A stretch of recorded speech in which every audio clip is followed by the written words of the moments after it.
So collaboration and change are a huge part of social innovation, and we want to have a chance to have the conversation together here today. We are excited to present to you a group of speakers who will lead discussions on change and social innovation. Etmanski is a community organizer, social entrepreneur, and author. He believes the social innovation world has much to learn from the ingenuity and creativity of Indigenous people. His latest book, Impact, 6 Patterns to Spread Your Social Innovation, has just been published.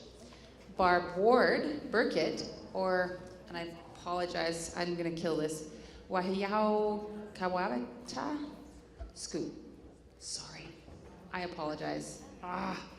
Is of Cree ancestry from Fort McKay First Nations in northern Alberta.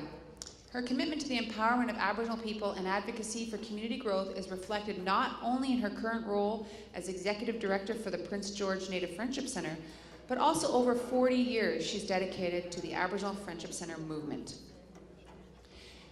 And last but not least, Shaun Loney is the Director of Development at Avec Energy, a social enterprise that works with First Nations to identify cost-effective energy options.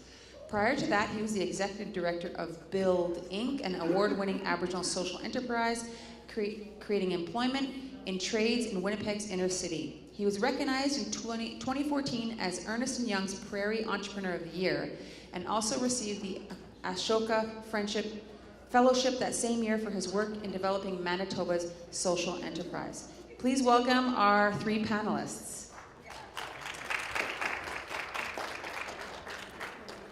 So welcome everyone. That was in a very emotional presentation earlier, so some of our heart and headspace is a bit elsewhere, but we're going to attempt to move the conversation a bit towards collaboration and change.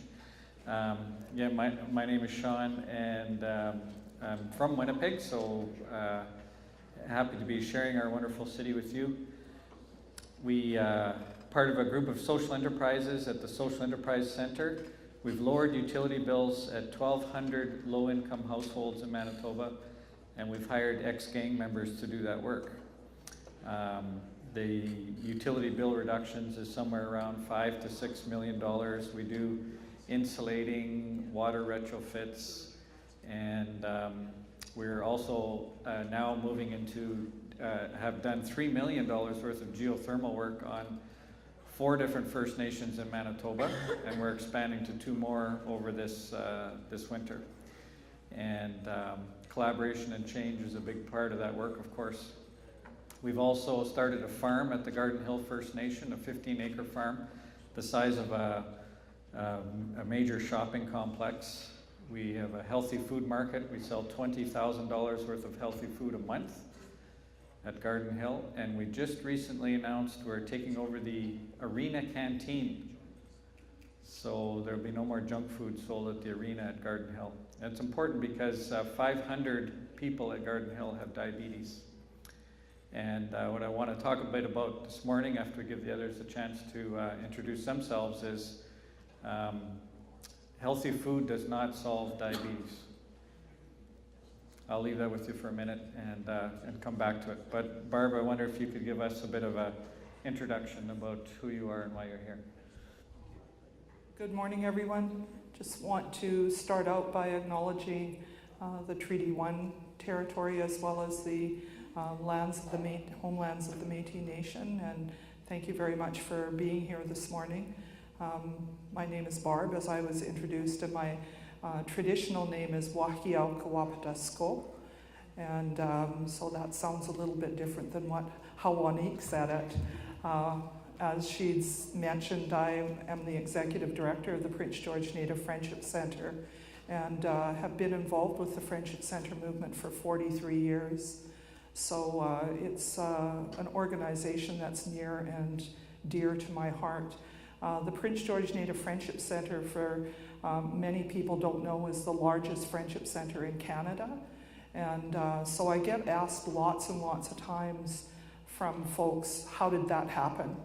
And I think our social innovation projects, our social enterprises, really speak to how that happened, in that we have to always be prepared to collaborate And it's not only collaboration and how does that connect to revenue within the organization, but it means collaborating and connecting and building partnerships and that whole piece around community engagement, so that the Friendship Center is really a gathering place in our community for all of the Aboriginal people that are there and First Nations people, but for other people that just need and want to learn about our organization. So in addition to that, in terms of the change with the organization, it's really about going with what you know and developing a model. What we've done is around the work that we know within our organization and not reinventing that wheel, and being open to taking risks and being open to change. We have 3 social enterprises within our organization that certainly I'll speak a little bit more to as the conversation goes on. But the premise of collaboration and change is really critically important in our community. In addition to delivering services in our community, over 50,000 people per year access services and come to the Friendship Center because it's a place that's safe and it's familiar, and people trust the Friendship Center and the services that we deliver. But we're also one of the second largest landholders in terms of nonprofit organizations in our community. So when you're in the public eye like that, as we are when we're a part of the Aboriginal community, it's really critical that we reach out that hand of friendship in whichever way that we can to create opportunities for the people in our community that need those services. So I'll turn that over back to you. Lots of questions to ask you, but we'll wait to hear from Al. Who are you? What are you doing here, and how did you get here? Yes. Well, my name is Al Etmanski, and I would say right now I'm stateless. I don't have any formal organizational or institutional affiliations, or maybe another way of thinking about it is I'm a pilgrim. What I'm currently exploring is something that a bunch of us in Canada are calling a third inflection point in the innovator's or entrepreneur's journey. And maybe during our discussion I could get a chance to elaborate a little bit on that. In terms of my background, I've visited my the homes of my ancestors in a remote island in Scotland and an extremely poor part of Poland, and realized that how poor they were when they arrived here in Canada, and I'm very grateful for how they were welcomed here, particularly by Indigenous people, because my ancestors literally had nothing and were given rocky soil to make a living with. So I'm very grateful for the Indigenous hospitality and ingenuity that enabled them to survive. Most of my background for the last 30-some years has been in the disability world, because I have 4 daughters, but my second daughter was born with a disability and has gone on to become a great artist. But that pulled me into that disability world, and so I was, I think you would call a warrior for half of that time, and ended up becoming a dragon. The dragon I thought I was out there slaying, and more recently have been involved in working with families who are worried about what will happen to their son or daughter with a disability when the parents die. And this is a brand new challenge in the world. It's the first time in history a whole generation of people with disabilities are outliving their parents, and the institutions and structures and programs and services of society are all still surprisingly geared to the assumption that our sons and daughters will die before us, but that's not the case. So I've been involved in lots of things in that area to try and invent new solutions to this new challenge, and to figure out how to scale some of the solutions that seem to have taken hold. And so that's where I am right now, and forward to a discussion. And if any of you feel like moving forward, that would be really helpful, because I don't know if Shaun and Barb are experiencing this, but I can hardly see you, but I can see the ones up front. So if you want to move closer to the front, that would be great. Barb, one of the things we found out in our growth of our nonprofit social enterprises is that there's two kinds of money.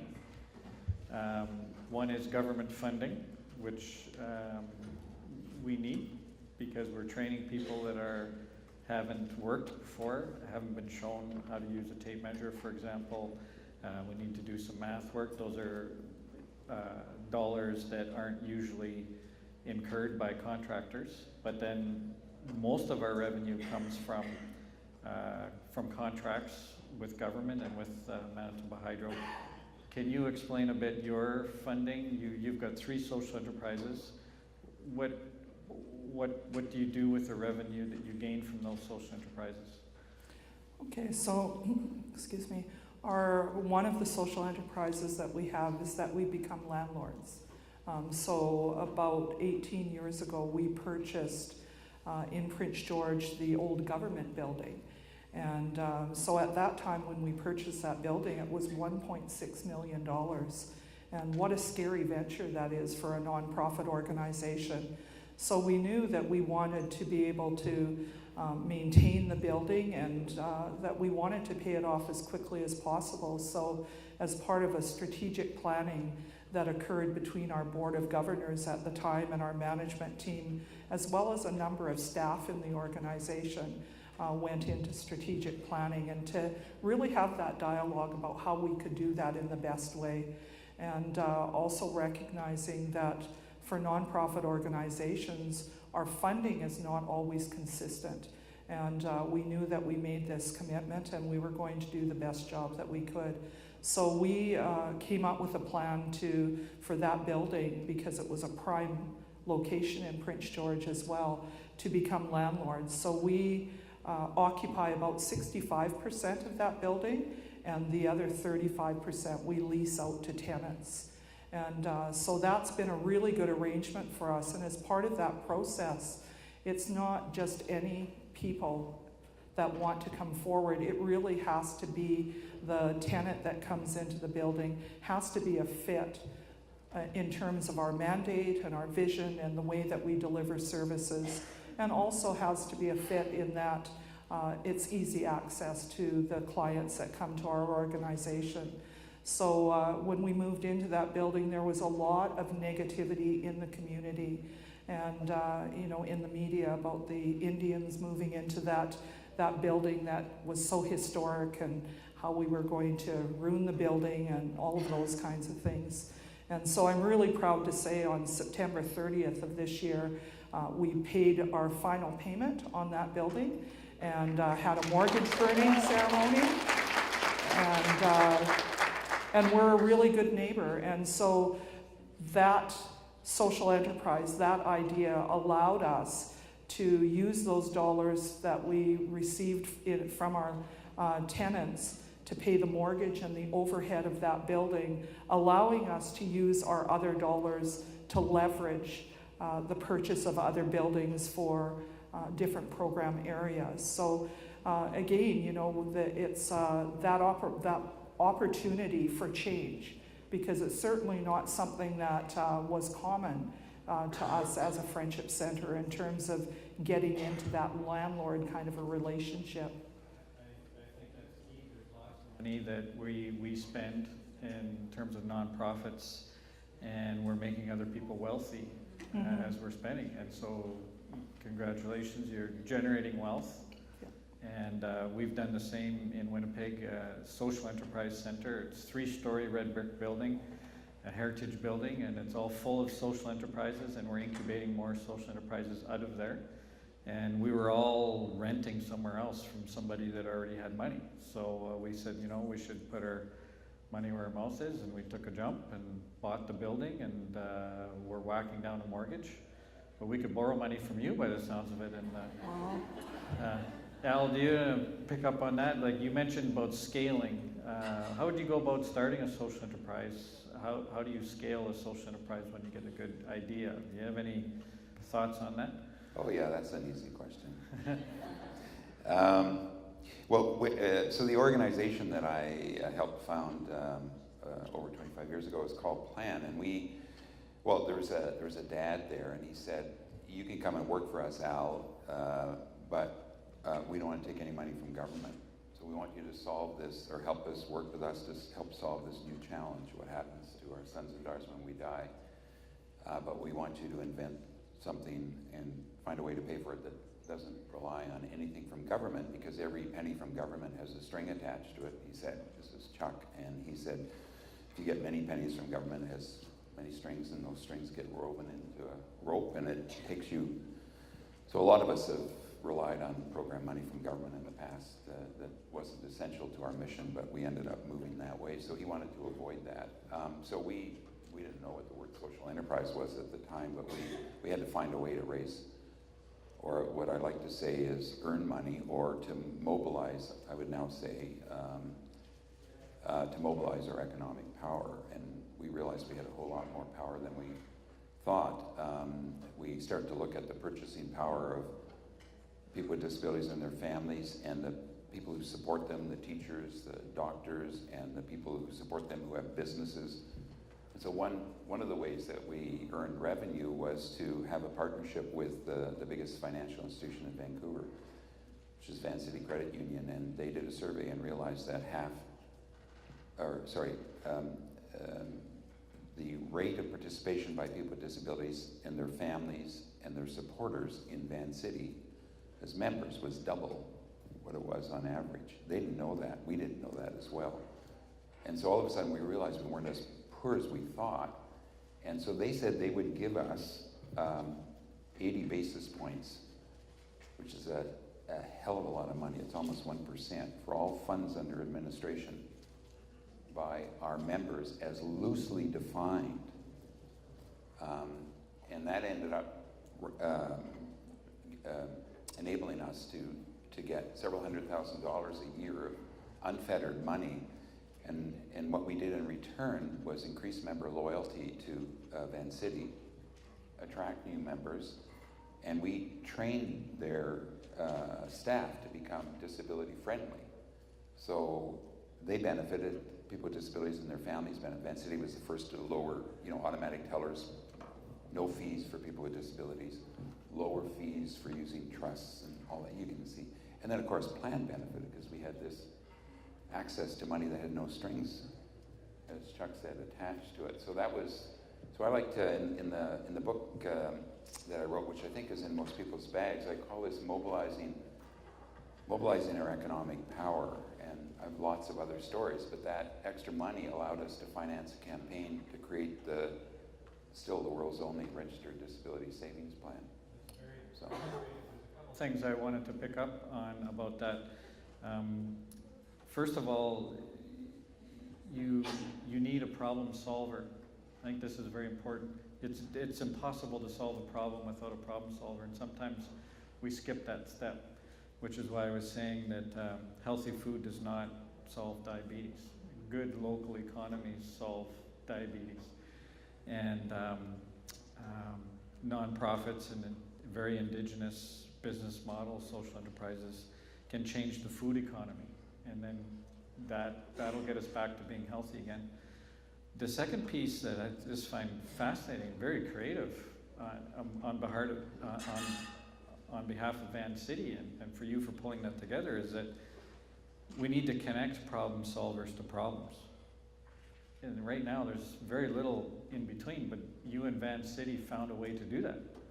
And you imagine if government started to understand their role as making it easy for problem solvers, like Van City has done with you. Imagine what we can do to unleash the economic potential in our communities. And the other thing that strikes me is that there's a place for everyone in an economy, and you're finding places for people that otherwise wouldn't. Barb, what about what Al has said that strikes you? And what kinds of things that government could do, or institutions could do, like financial institutions or companies, that would make it easy for you to solve problems in Prince George? Well, I think it's really important to have a really good relationship with your banking institution that you use. Our goal really is to we've determined what our core services are within our organization, and that we're going to continue to work towards ensuring that those particular services are always in place, those programs are always in place. And really our goal is to move away from government funding.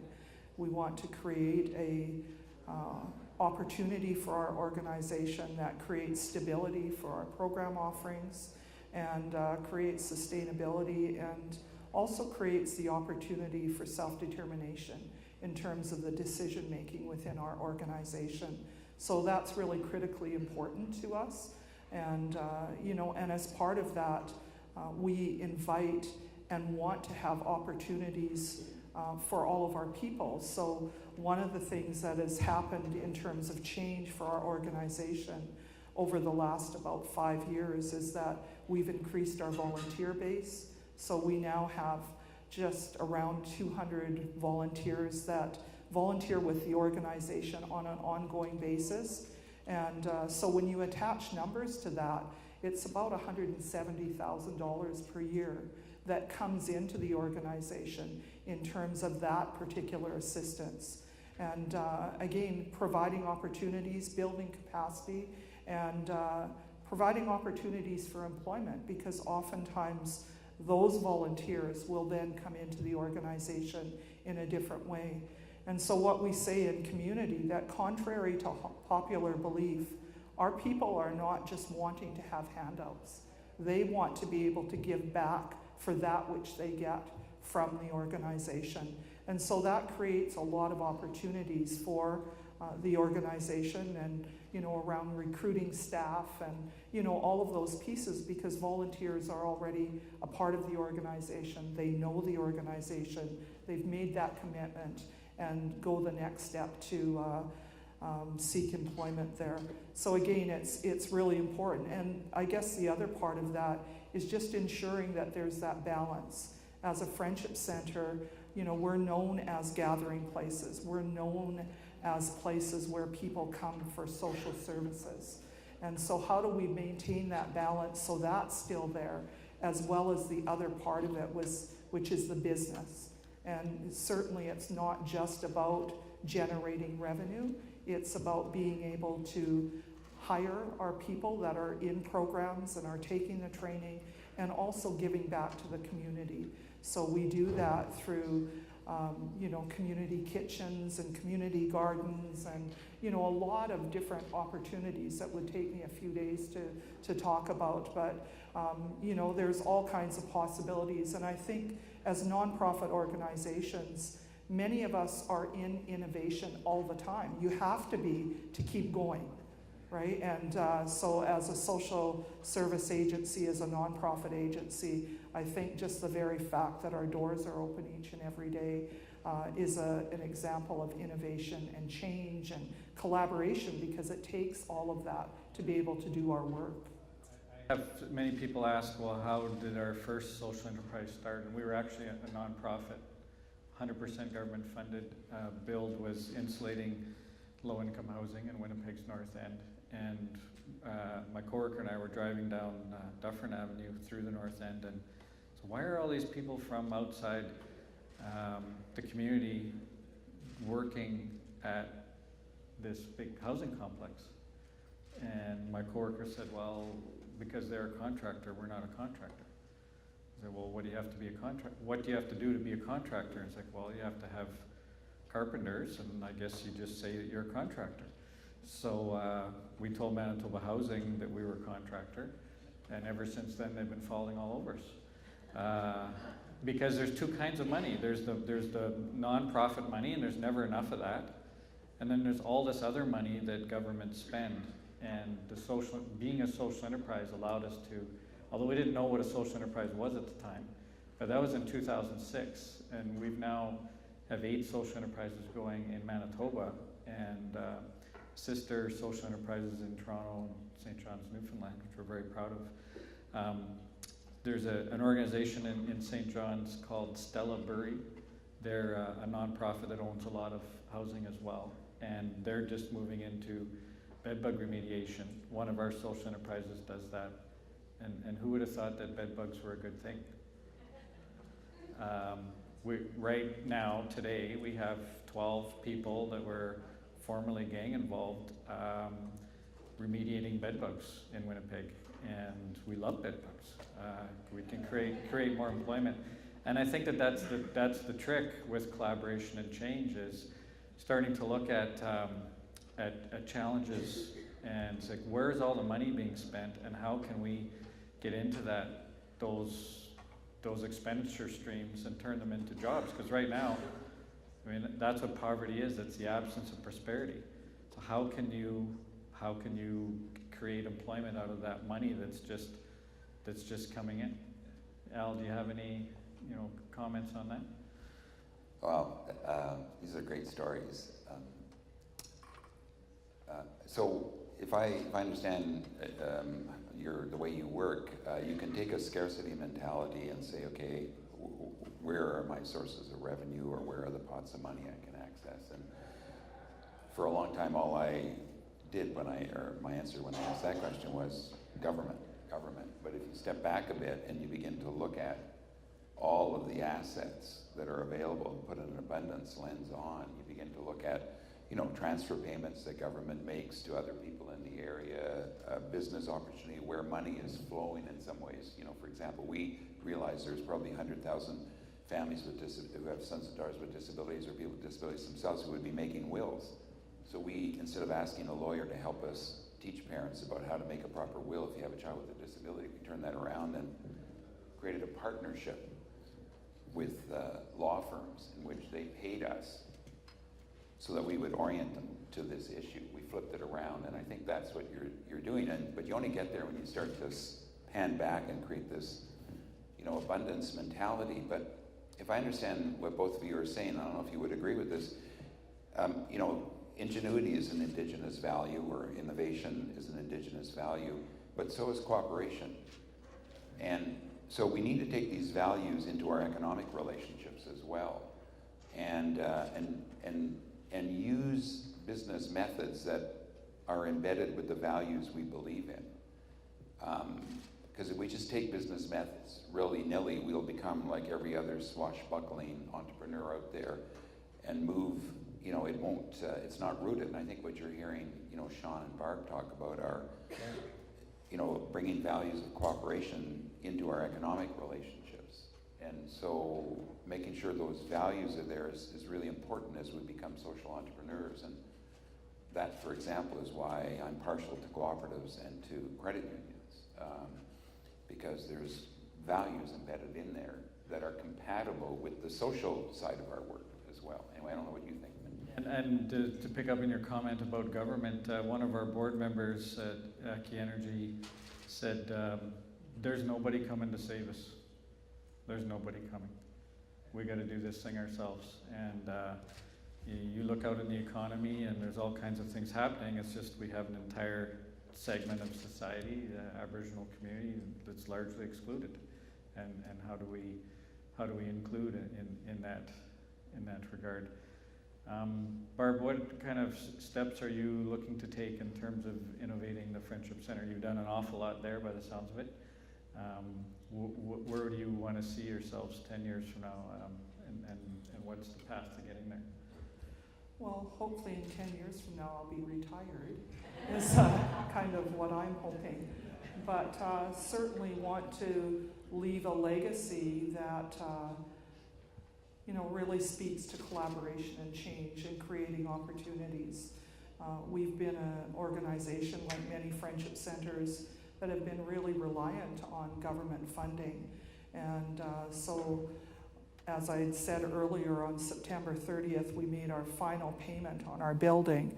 And we are in the process right now of building another building for single men in our community. It's a $5 million building, and we're actually mortgaging that building ourselves.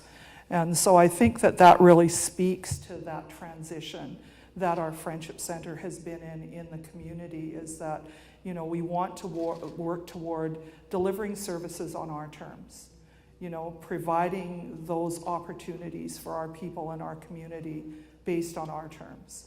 And so we're not going to let things get in the way, like financing and funding, that we're going to create those opportunities that will allow us to move forward. So, and that all happens through different kinds of collaboration and partnerships and engagement, and those opportunities that sometimes are non-traditional kinds of opportunities for friendship centers, I think. And so, you know, we're at that point. We're right in the middle of the building now, and, you know, people in the community are saying, well, how did that happen? And so I think through this process of being innovative and coming up with ideas that work for our organization, that our Board of Governors is going to stand behind and going to be respectful of the way that we deliver services in our community, is really important. And that we never ever lose sight of what's important at our Friendship Center, which is people. You know, if it's not for those 50,000 people that walk through our doors every year, as well as the staff that work there, then, you know, we wouldn't be able to do what we do. So the other piece of that I think is really critically important, there's two other things that I just wanted to mention, is that it's really critical that we take really good care of our staff, that we try and provide the absolute best that we can, because you know, I think that the staff that work for us and our volunteers, they're the experts.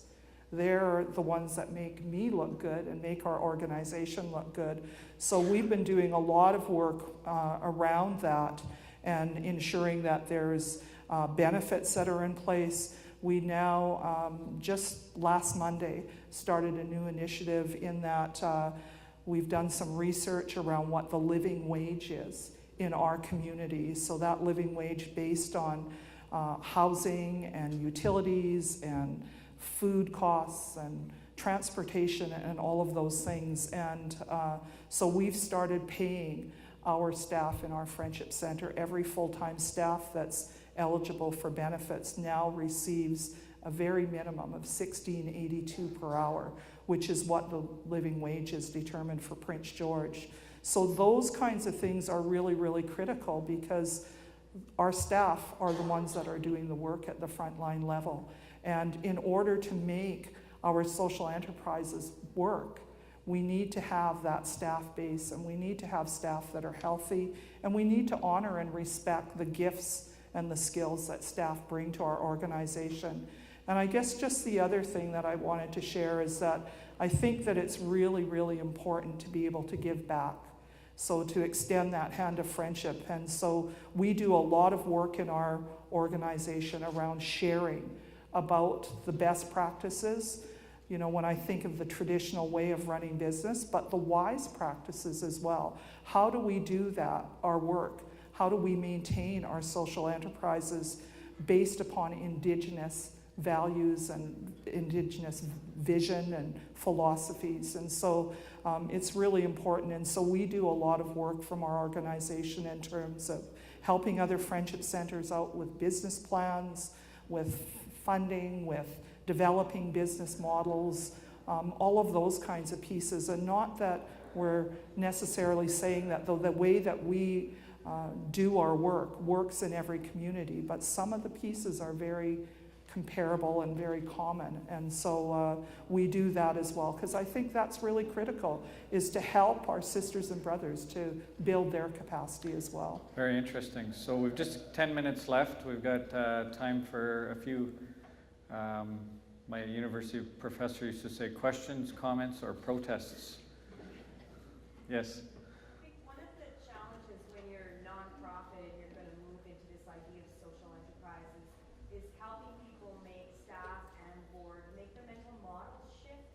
Yes. To a business mindset. And I'm wondering if you have some suggestions. We're also Friendship Center in Red Deer, and we're about to embark on housing as well as a small business. And it's Right. And it's going to take a real shift. And I'm wondering if you have some advice. The first thing I would do is join an organization called CEDNET, the Canadian Community Economic Development Network. And they have lots of resources. In fact, there's a course that talks about what you're referring to. Nonprofits, their boards generally are risk avoiders, whereas social enterprises are risk mitigators, as an example. That's just one of the many things that are just different between the two cultures. And sometimes you need to move quickly when you're operating a business, and nonprofit boards don't move quickly. So sometimes what nonprofit boards do is set up subsidiaries that have a very different management structure. And but CEDNET can definitely help with that. I would encourage you to separate the two operations, so you have your business operating in one end, responsible to the broader board, but to develop more of a business culture and just go for it. And think about concept of a lean startup, is that there's ways to start businesses without spending enormous amounts of money. Again, the difference between nonprofit and mitigating and risk averting. So if I might add to that, it's all right to start with baby steps. You know, I think that that's a really critically important piece. When we started our first social enterprise outside of the landlord piece, is that we accessed funding, some grants, to build a business plan. You know, the board of directors were saying, okay, we have liability here, show us how this is going to work. And so that was a really big step, because we'd not done that in the organization before. So we were able to access funds. I don't know if that's across Canada, but it was a group called Enterprising Nonprofits. Yeah, CEDNET is yeah, related. so we were able to access a $10,000 grant to build a business plan and to access the different resources from within that organization as well to help us develop that. We didn't even know what that language would look like. So there's different places like that where you can access those kinds of costs, and it doesn't create liability for your organization or for your board, and it's that first step. I've found that governments will become more interested in giving you money if you're innovating along those lines. Great question. Any other questions, comments, or protests?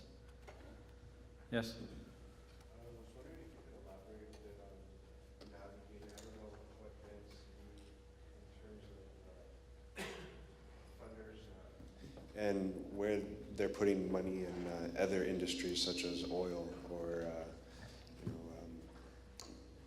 pipelines, and if you have to navigate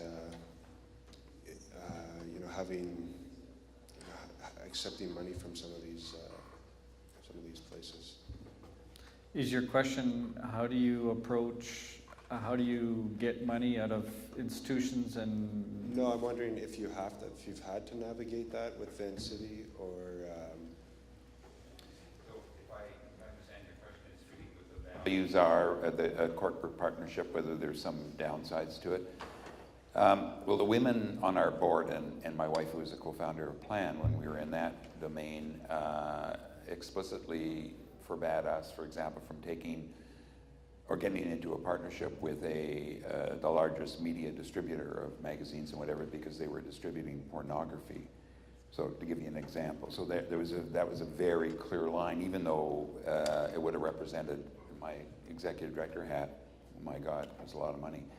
So I think you have to have a conversation about that in terms of your values and whether they're bridged or transcended by the partnership, and that only you and your organization, and that's a very healthy conversation to have, and it's why I use the concept of mobilizing your economic power, because you look at your power base and you are imaginative about the broadest possible conceptualization of your membership, your constituency, and their supporters and whatever. When you do that, is that you then don't have to compromise in your relationships with either government or with corporations. So I mean, I'm happy to talk to you, personally about that, because there were other dilemmas like that we encountered.